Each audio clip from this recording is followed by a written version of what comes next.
This ordinary taxi driver had no idea his life would turn into a nightmare in one night.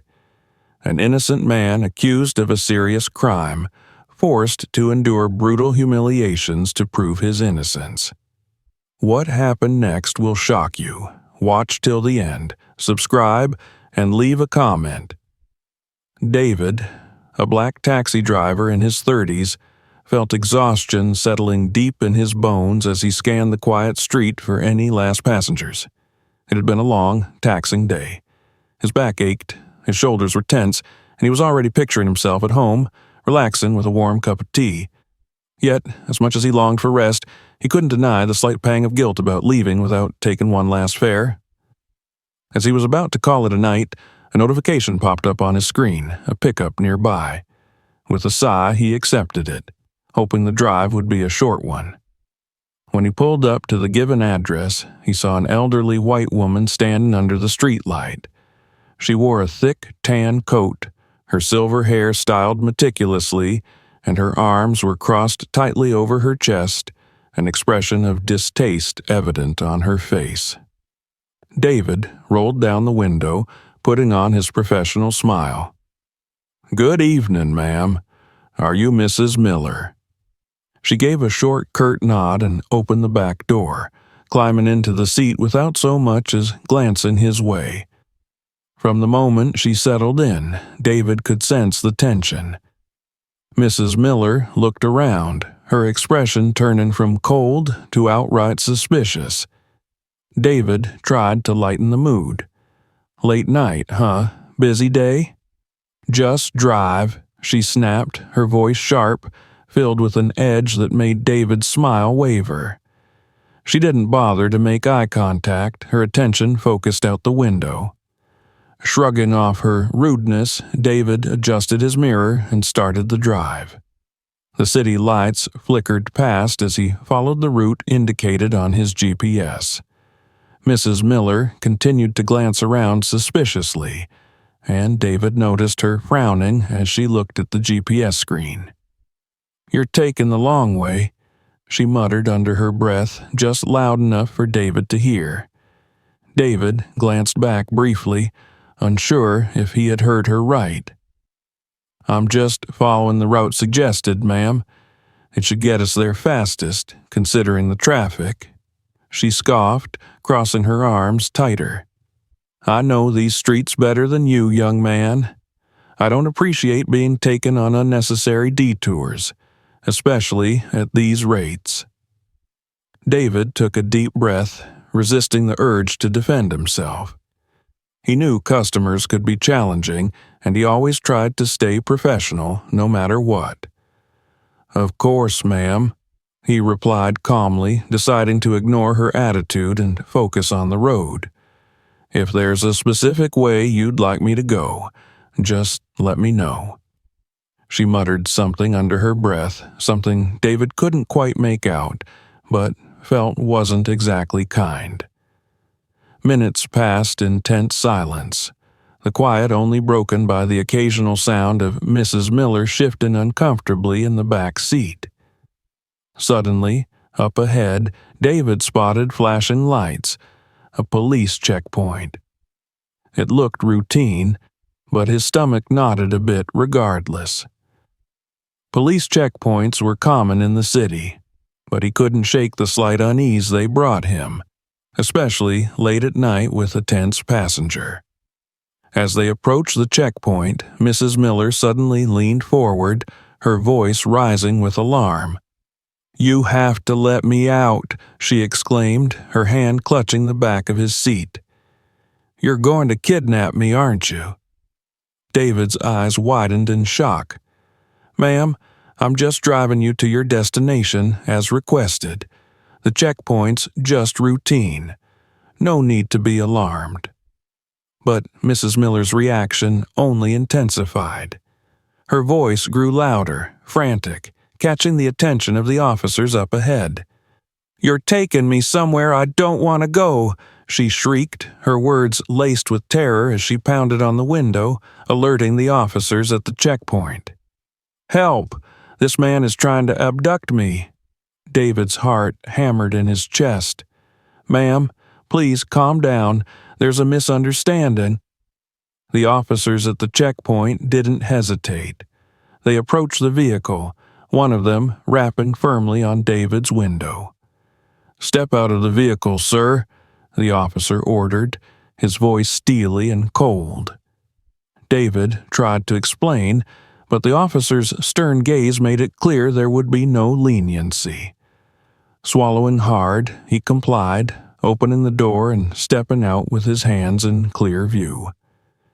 The other officer had opened the back door, gently helping Mrs. Miller out as she stumbled out with exaggerated shakiness.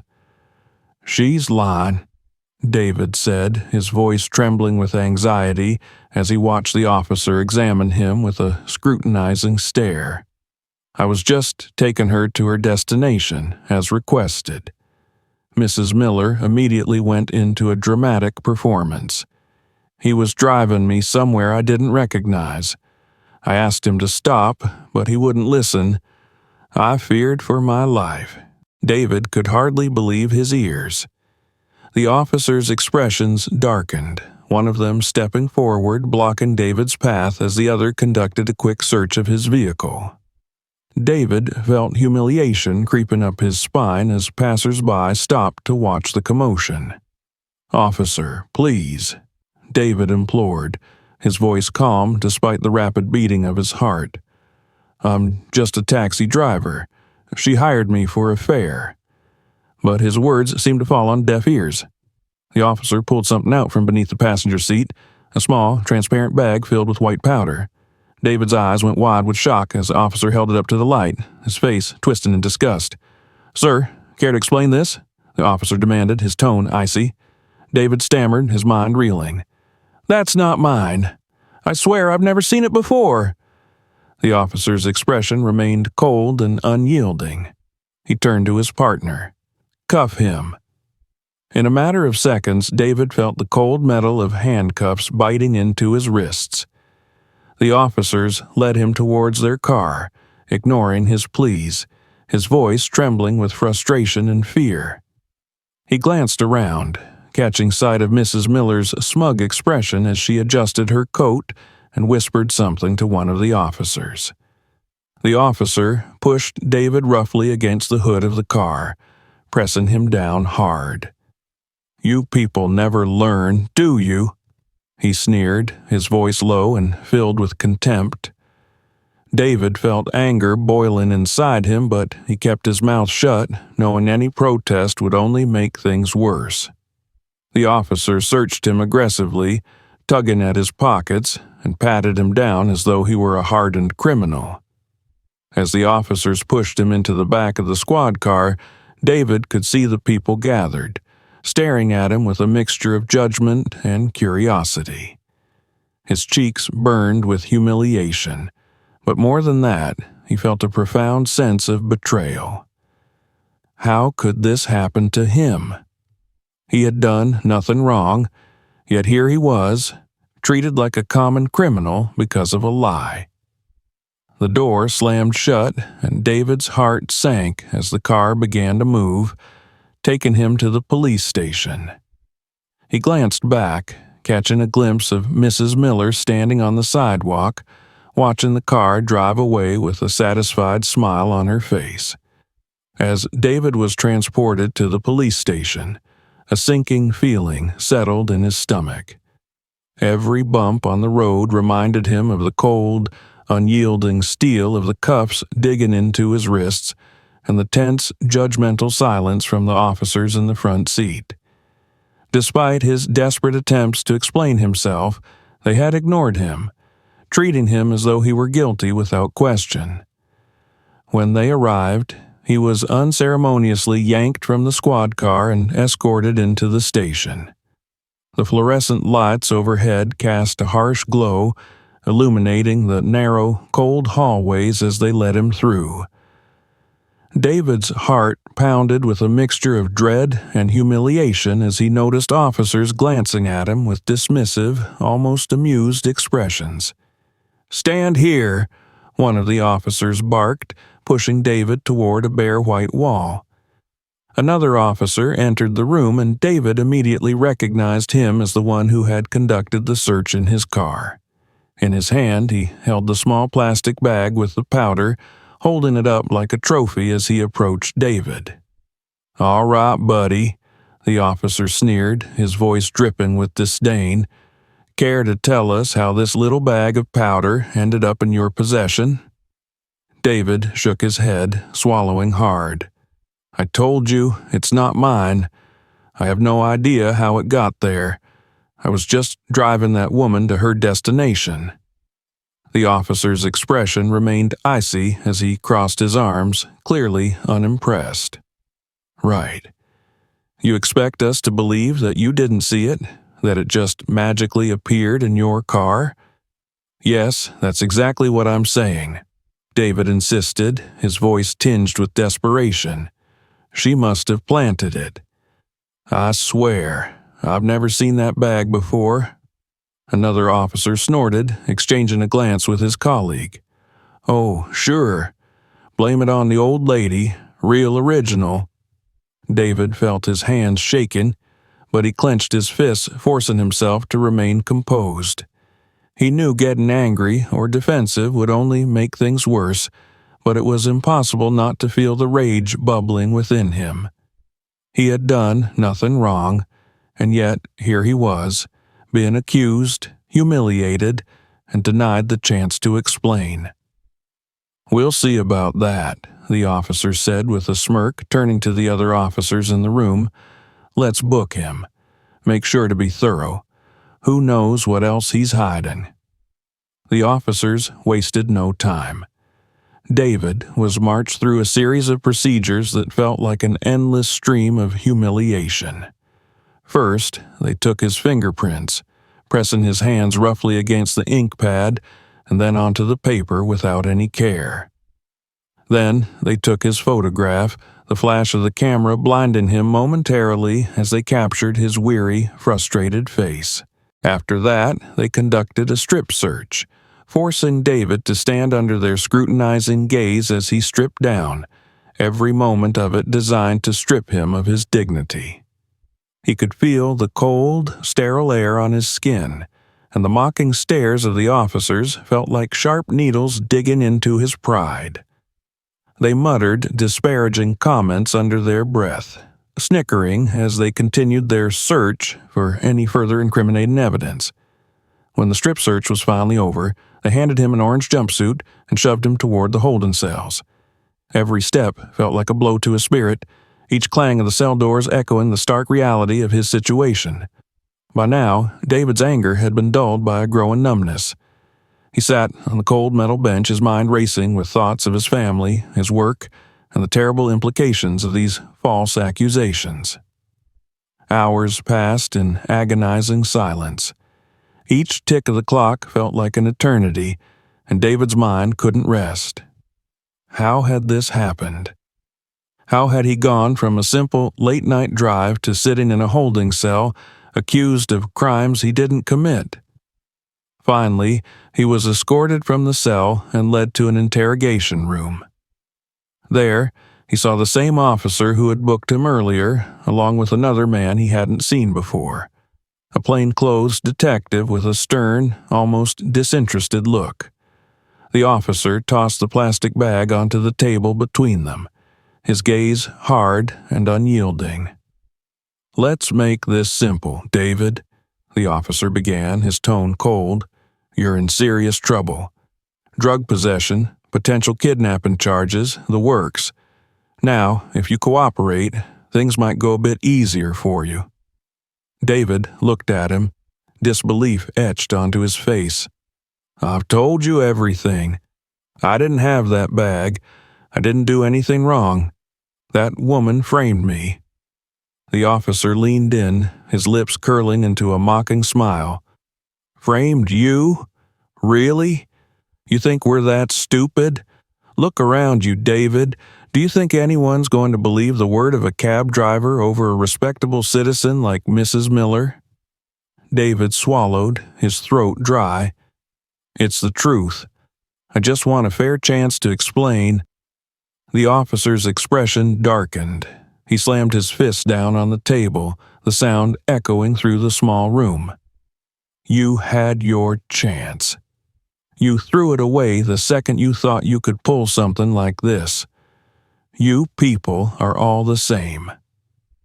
David flinched at the officer's words, feeling the sting of prejudice.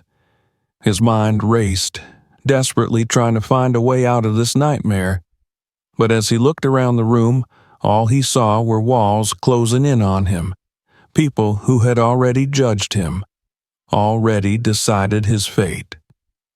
I didn't do it, he said softly, his voice almost a whisper, feeling his own words slipping away into the emptiness of the room. The officers exchanged a glance, their expressions filled with disdain. The detective finally spoke, his voice cold and calculating. We'll see what a judge thinks about that. Until then, you'll be staying right here, with or without your cooperation. The officer took the plastic bag, tucking it into his pocket as he left the room, leaving David alone with the detective, who continued to watch him with that same unreadable gaze. You know, the detective said quietly, almost as if to himself, people like you always think they can play the system. Always think they can blame someone else and get away with it. David's jaw tightened, but he held his tongue. There was nothing he could say that would change their minds. He was already condemned in their eyes. The detective's eyes narrowed as he studied David, his expression filled with a mix of contempt and amusement. Don't worry. Once this goes to trial, we'll see just how innocent you really are. And with that, he left, leaving David alone in the stark, empty room, the fluorescent lights casting harsh shadows around him. He slumped in his chair, exhaustion, frustration, and fear weighing heavily on him. He had been stripped of his dignity, accused of crimes he didn't commit, and treated as though he were nothing more than a criminal. As the hours dragged on, David felt hope slipping away. He had no idea how he could ever prove his innocence, how he could fight against a system that seemed determined to see him as guilty.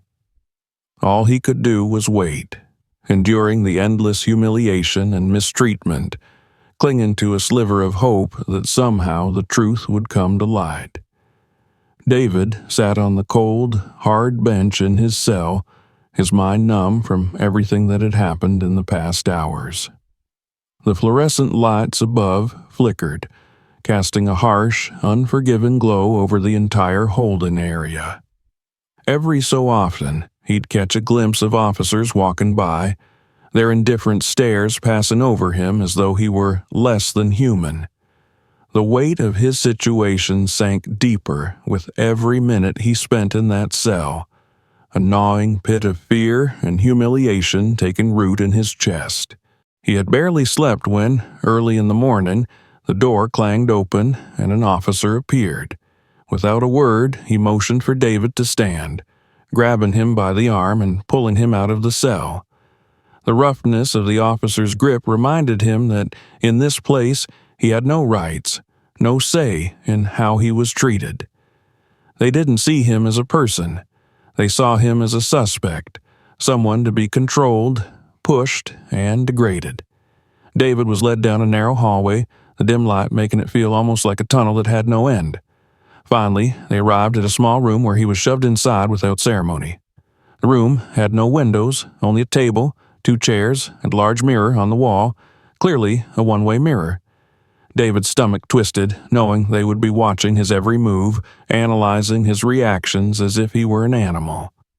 The officer left him alone for what felt like an eternity, long enough that David began to fidget, shifting in his seat. His wrists were raw from the cuffs, and his back ached from the countless hours spent in a cramped position. Finally, after what seemed like an hour, the door opened, and the officer from the previous night stepped in, followed by another man David hadn't seen before, a senior officer, judging by his uniform and the slight air of authority he carried. "Morning, David," the senior officer began, his tone falsely friendly. "Or should I say, Mr. Jones?" He paused, letting the silence hang heavily. "I'm Captain Roberts. I thought it might be a good idea to have a little chat this morning." David said nothing, simply looking up at the man with exhausted eyes. Every word that had come from these officers so far had been another insult, another reminder that they had already made up their minds about him. Roberts took a seat opposite David, while the other officer leaned against the wall, arms crossed, an amused smirk on his face. "Let's get right to it," Roberts continued, opening a file and flipping through the pages as though he were about to read off a grocery list. "You were found with a bag of white powder in your car, and that's not the kind of thing that goes unnoticed." "It's not mine," David said quietly, his voice barely above a whisper. "That woman, Mrs. Miller, she must have put it there. I had no idea it was even in my car." Roberts chuckled softly, shaking his head. "Mrs. Miller is a respected citizen, someone who's lived in this city her whole life. You, on the other hand—" He trailed off, giving David a long, calculated look. "Let's just say you don't have the same reputation." David felt a pang of anger, but he kept his voice calm despite the frustration burning inside him.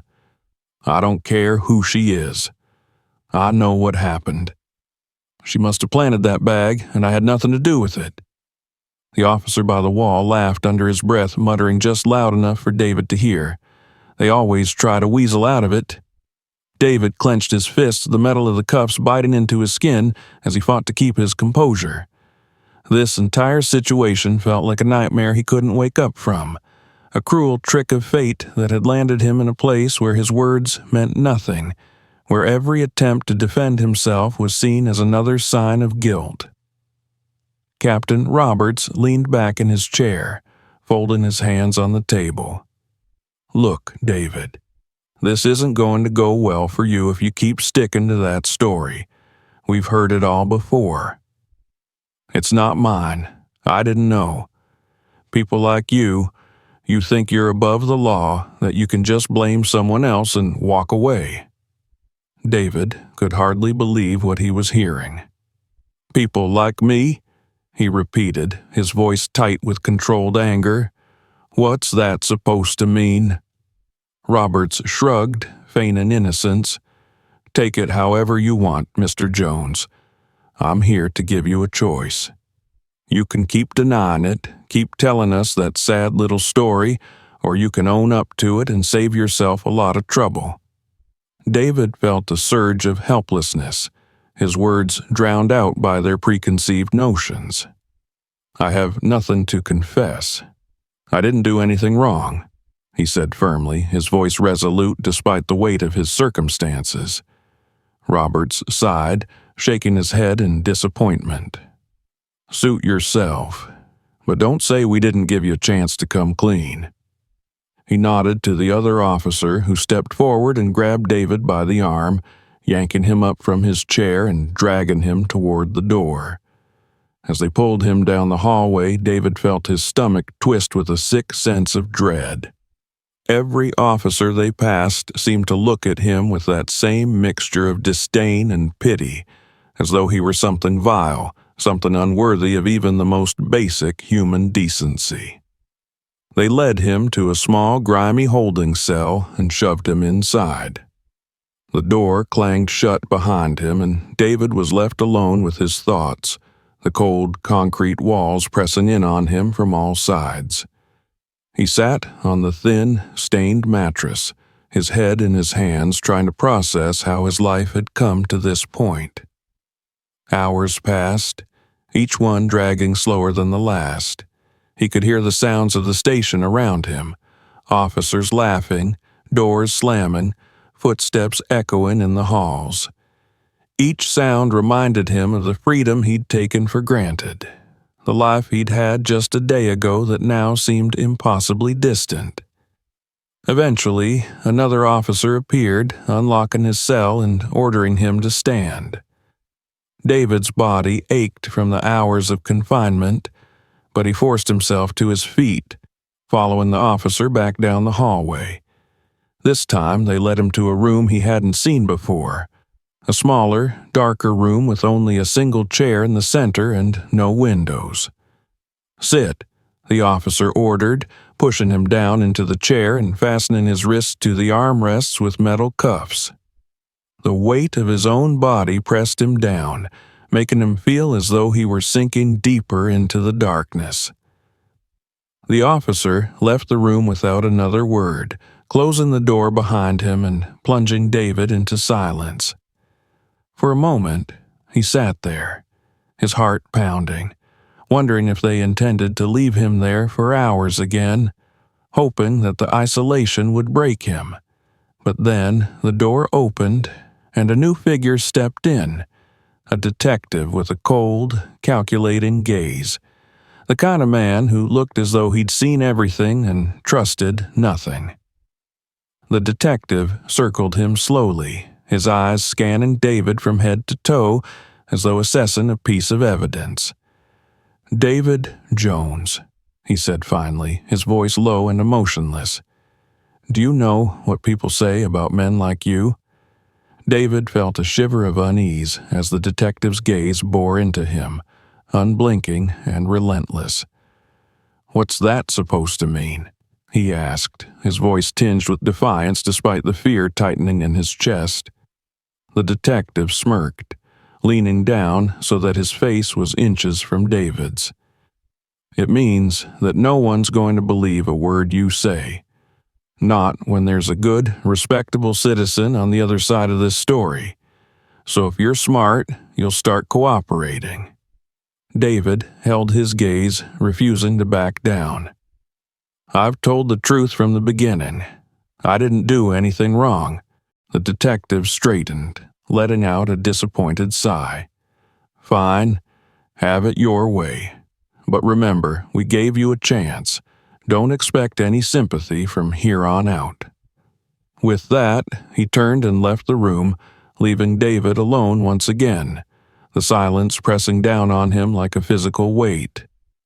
He felt the last remnants of hope slipping away, replaced by a cold, empty numbness that settled deep in his bones. Hours passed before they finally brought him back to his cell. As he sat on the bench, staring at the cold concrete walls, he realized that he was trapped in a system that had already decided his guilt, a system that had no interest in the truth. All he could do now was endure, clinging to the faint hope that somehow, some way, the truth would eventually come to light. David sat slumped on the bench in his cell, fighting off a wave of exhaustion. Days had blurred together, each one marked by the same cycle of isolation, humiliation, and helplessness. He had grown numb to the officer's sneers, to the looks of pity mixed with contempt. His protests, his pleas, they had all been met with indifference, leaving him alone with his thoughts and the crushing weight of his situation. But outside the police station, a different story was beginning to unfold. A young journalist named Jason Watts had happened to be near the checkpoint on the night David was arrested. He'd captured footage of the tense encounter and had been intrigued by the way things had escalated, feeling there was more to the story than met the eye. The woman's frantic accusations and David's shocked expressions had seemed too extreme to be taken at face value, so he'd decided to dig deeper. Jason was known for his investigative work and had a reputation for challenging authority when he felt something was amiss. Over the next few days, he combed through public records, looking for any information he could find on both David and Mrs. Miller. The more he uncovered, the more suspicious he grew of the situation. David, a taxi driver with a clean record, had no history of trouble with the law. He was known in his community as a hard-working, honest man. On the other hand, Mrs. Miller's name had popped up in a few minor police reports involving suspicious activity, though none had led to formal charges. With a growing sense of urgency, Jason decided to reach out to a few people who knew David personally. He interviewed friends, neighbors, and even a few fellow taxi drivers who spoke highly of David's character. Every story painted the same picture. David was a man of integrity, someone who wouldn't be involved in anything illegal. Encouraged by his findings, Jason tried to gain access to David, hoping to interview him directly. But when he arrived at the station, he was met with resistance. The officers at the front desk dismissed his requests, giving him vague excuses and refusing to provide any information about David's status. Jason's frustration mounted, but he refused to give up. Instead, he decided to focus on the other side of the story.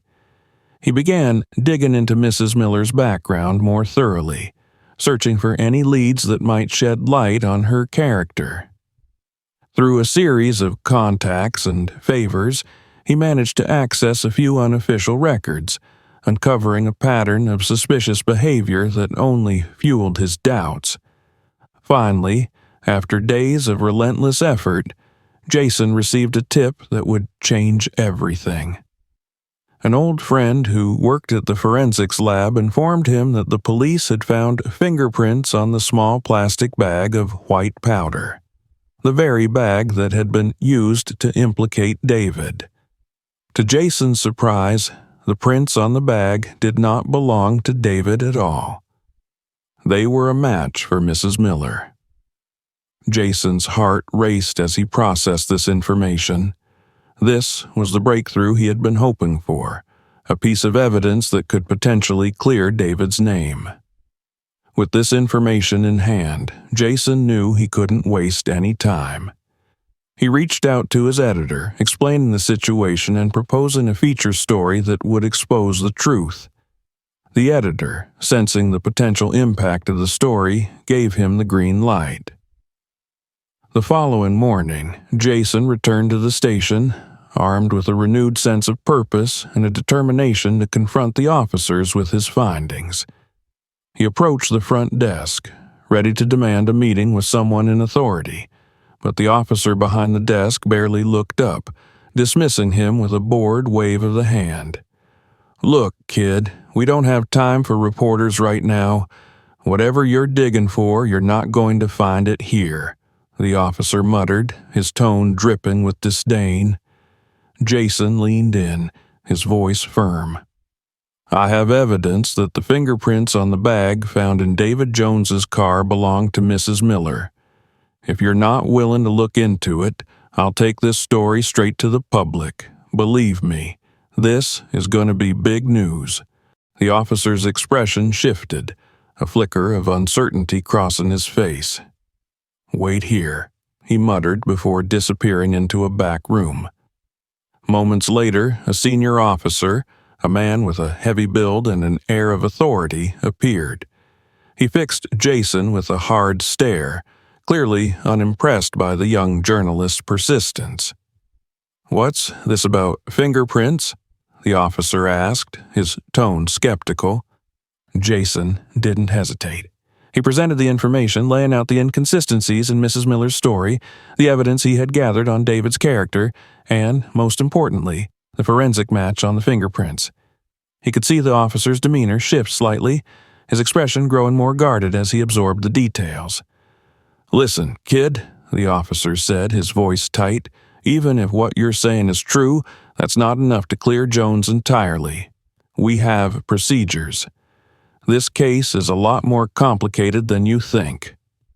Jason met the officer's gaze, his own eyes blazing with determination. "With all due respect, this is more than enough to question the legitimacy of the charges against David. You have a man in custody who's likely innocent, and you're turning a blind eye to the truth. I'm not leaving this alone, and I'm not backing down." The officer's jaw clenched, but he didn't argue further. "Fine, Leave your contact information. We'll look into it." Jason knew better than to trust that promise entirely, but it was a start. He handed over his card, making it clear that he would be watching closely. As he left the station, he felt a renewed sense of hope, knowing that the truth was beginning to surface.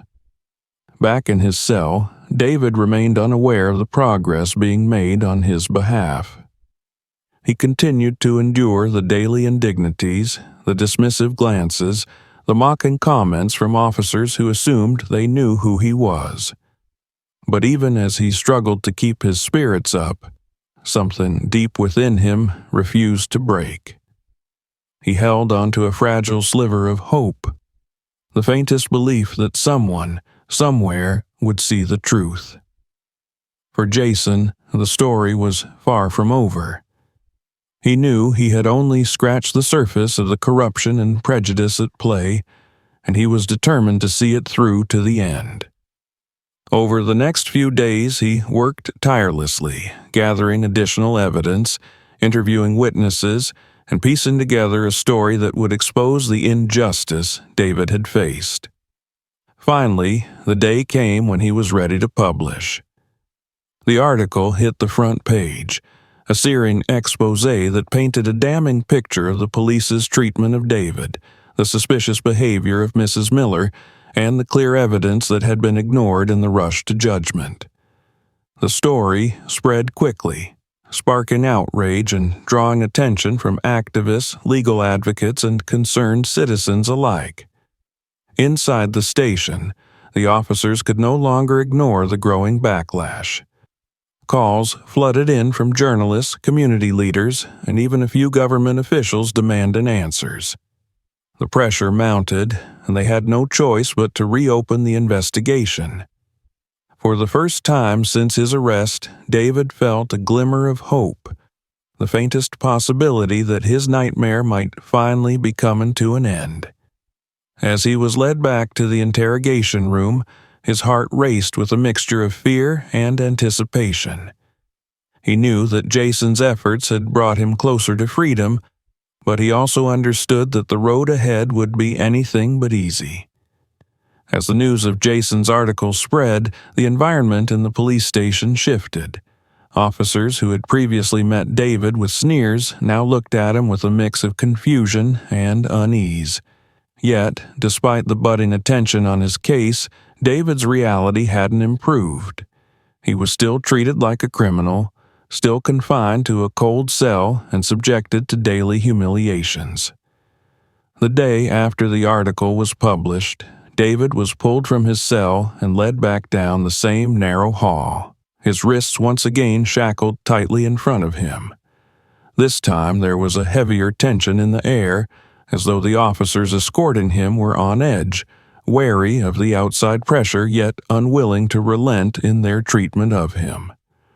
"Looks like your journalist friend is stirring up trouble," one of the officers sneered as they shoved him along, gripping his arm with an unnecessary firmness. "Think you're going to waltz out of here because of a little newspaper article?" David didn't respond, holding his head high despite the ache in his wrists and the knot of fear in his stomach. He knew better than to provoke them, especially now, with his fate still hanging in the balance. But as they reached the interrogation room, a sick sense of dread washed over him. He had been here before, had endured their accusations and demeaning treatment without anyone believing his innocence. Inside the room, 2 officers waited, both with hard-set expressions. David was forced into a chair, his hands roughly cuffed to the table, leaving him immobilized as they settled across from him. One of the officers, a man named Officer Harris, leaned back in his chair, his arms crossed, a smug look on his face. "So," Harris began, his tone dripping with disdain, "you think you're going to play the system, huh? Get some hotshot reporter to write a sob story for you, and suddenly you're innocent?" David met his gaze, his voice steady. "I've told the truth from the start. I didn't do anything wrong." The other officer snorted, rolling his eyes. "Spare us the act, Jones. You expect us to believe that a respectable woman like Mrs. Miller just happened to plant drugs in your car?" "I don't care what you believe," David replied, the strength in his voice surprising even him. "The evidence speaks for itself. Her fingerprints are on that bag, not mine." Harris's face darkened, his jaw clenching as he leaned forward. "Listen here, Jones. You're nothing but a low-life cab driver. You think anyone out there actually cares whether you're guilty or not? They'll forget about you by next week." David's heart pounded in his chest, a mixture of anger and fear swirling inside him, but he forced himself to remain calm, refusing to let them see him break. "People do care, and they'll see the truth whether you like it or not." Harris exchanged a glance with his partner, a silent conversation passing between them. Then, with a cold smile, he stood and unlocked David's cuffs, yanking him to his feet. "Fine. Have it your way. Let's see if a little time alone will remind you who's in charge here." David barely had time to react before they dragged him out of the room and down another hallway, this one even dimmer and colder than the last. He was led to a small, isolated cell at the far end of the building, one that seemed designed for maximum discomfort. The walls were bare concrete, and the only light came from a flickering bulb overhead. The door clanged shut behind him, and he was left alone in the suffocating silence, the cold seeping into his bones. Hours passed, each one stretching longer than the last as he sat in the darkness, his mind racing with thoughts of his family, of the life he'd had before this nightmare began. Every so often, he would hear footsteps echoing down the hallway, reminding him that he was trapped, forgotten, in a place that seemed intent on breaking him. But as the hours dragged on, David's resolve only grew stronger. He clung to the thought of Jason's article, of the people who had read it and begun to question his treatment. He wasn't alone, no matter how isolated he felt in that moment. Finally, after what felt like an eternity, the door creaked open and he was led back to his cell. His body ached, his mind exhausted, but he refused to let them see his pain. He sat down on the metal bench, closing his eyes and taking a deep breath, allowing himself a moment to gather his strength. As the days went on, David's treatment only worsened. The officers made it clear that they saw him as nothing more than a troublemaker, someone who dared to defy the system that held all the power. He was denied basic necessities, left without food for hours on end, and forced to endure the constant, mocking comments from those who passed his cell. One afternoon, an officer approached his cell, a sly smile on his face. "Oh, look who's still here. Guess your little article didn't work out the way you thought, huh?" David looked up, meeting the officer's gaze with a calm he didn't feel. "I'm not here because I deserve to be, and the truth will come out no matter how long it takes." The officer snorted, shaking his head. "Keep dreaming, Jones. You're just another number to us. No one out there cares about you." But as the officer walked away, David's resolve only solidified. He refused to let their words break him, to let their cruelty strip him of his dignity. He knew he was innocent, and he clung to that truth like a lifeline, refusing to let go even in the face of their endless attempts to degrade him. A few days later, he was summoned back to the interrogation room. This time, Jason had managed to secure permission to attend, sitting across from him with a reassuring nod. His presence brought a sense of relief, a reminder that someone believed in his innocence, that he wasn't alone in his fight. The officers interrogated him for hours, trying every tactic to trip him up, to make him confess to something he hadn't done. But David held firm, answering each question with calm determination, refusing to give them any reason to doubt him. As the session dragged on, Jason spoke up, his voice firm. "With all due respect, this interrogation has gone on long enough. The evidence clearly points to Mrs. Miller's involvement, and I believe it's time to address the inconsistencies in her story." The officers exchanged uneasy glances, their authority challenged by the journalist's presence. But before they could respond, Jason leaned forward, his gaze fixed on them. "This case has already attracted significant media attention. If you continue to ignore the truth, you'll only damage the department's reputation further." The officers' faces darkened, but they couldn't deny the pressure mounting against them. With a reluctant nod, they ended the interrogation, leaving David and Jason alone in the room. As they walked back down the hallway together, Jason placed a reassuring hand on David's shoulder. "We're getting there," he said quietly. "People are starting to see the truth. This isn't over yet." For the first time in days, David felt a flicker of hope. He wasn't free yet, but he could see a path forward, a way out of the darkness that had consumed him. And, with Jason by his side, he knew he had the strength to keep fighting, no matter what lay ahead. David stood outside the holding cell, the chain of his handcuffs clinking softly as they led him down the hallway toward the courtroom. A mix of dread and determination welled up inside him, fueling his steps as he walked past the officers who had held him captive, who had demeaned and humiliated him over the past days. Each of them avoided his gaze now, their confidence cracked by the mounting evidence against Mrs. Miller and the public pressure that had exploded since Jason's article. The courtroom was filled with reporters, spectators, and members of the community who had followed David's case. He caught sight of Jason near the front, seated with a notepad in hand, his eyes filled with quiet encouragement. For a moment, the chaos around him faded, and David felt a small surge of relief. Jason had been his lifeline through all of this, refusing to let his story be buried, and now, thanks to him, the truth was on the verge of being fully revealed. As the trial began, the prosecutor opened with the usual, painting Mrs. Miller as an innocent bystander caught in an unfortunate misunderstanding. But Jason's investigation had already planted doubt in the minds of many. He had uncovered Mrs. Miller's past, a series of shady dealings and suspicious encounters with the law, and this history now cast her in a different light.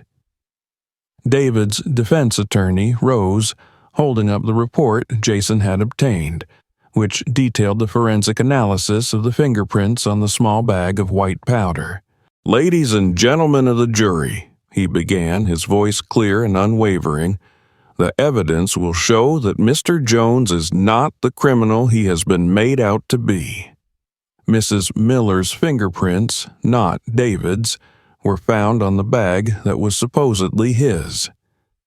The room fell silent as the attorney continued, describing how Mrs. Miller had attempted to frame David, planting the bag in his car to shift attention away from her own actions.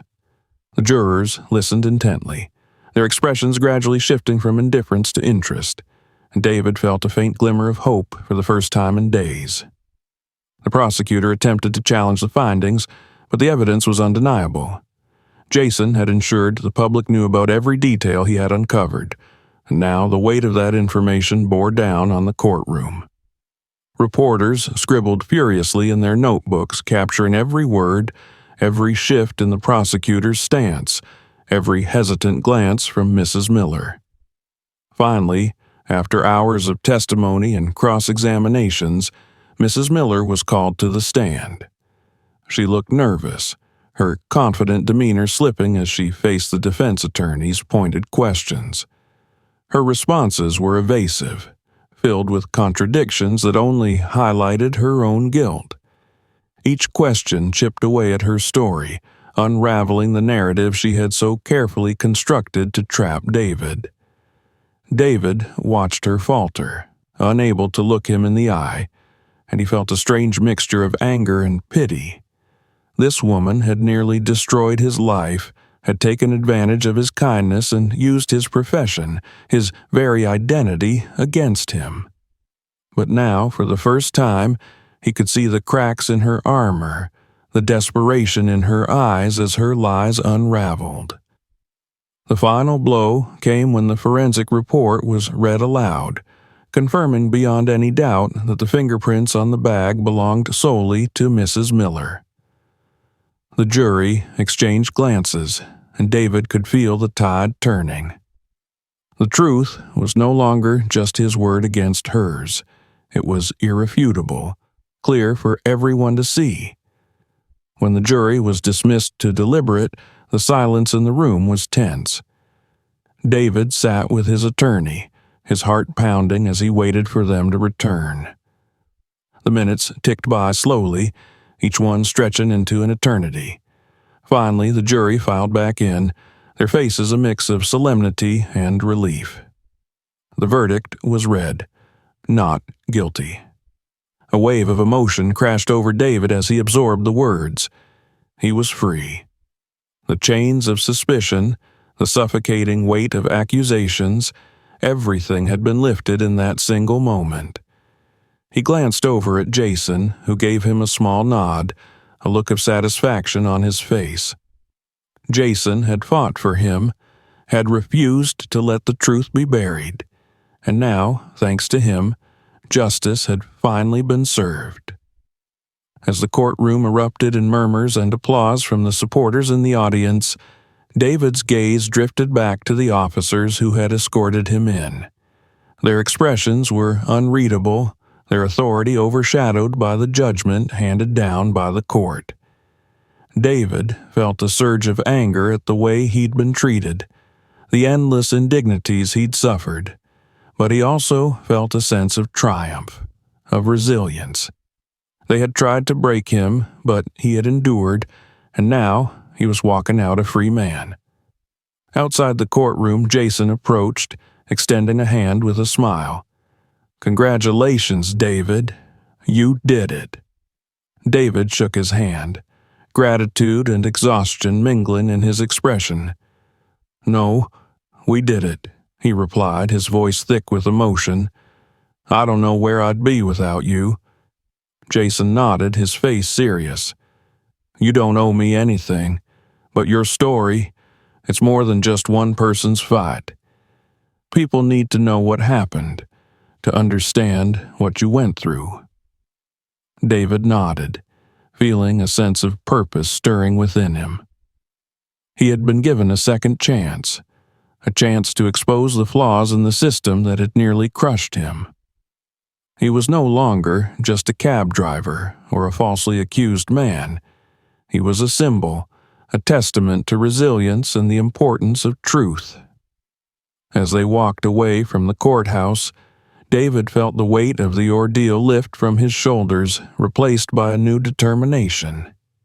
He had been through hell, but he had come out stronger, with a story that would resonate far beyond the walls of that courtroom. And, with Jason by his side, he knew his journey was only beginning. David went through so much, and his story touched thousands of lives.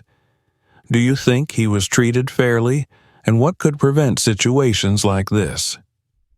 Share your thoughts in the comments. Don't forget to subscribe, and give a thumbs up to catch more stories of resilience and the fight for justice.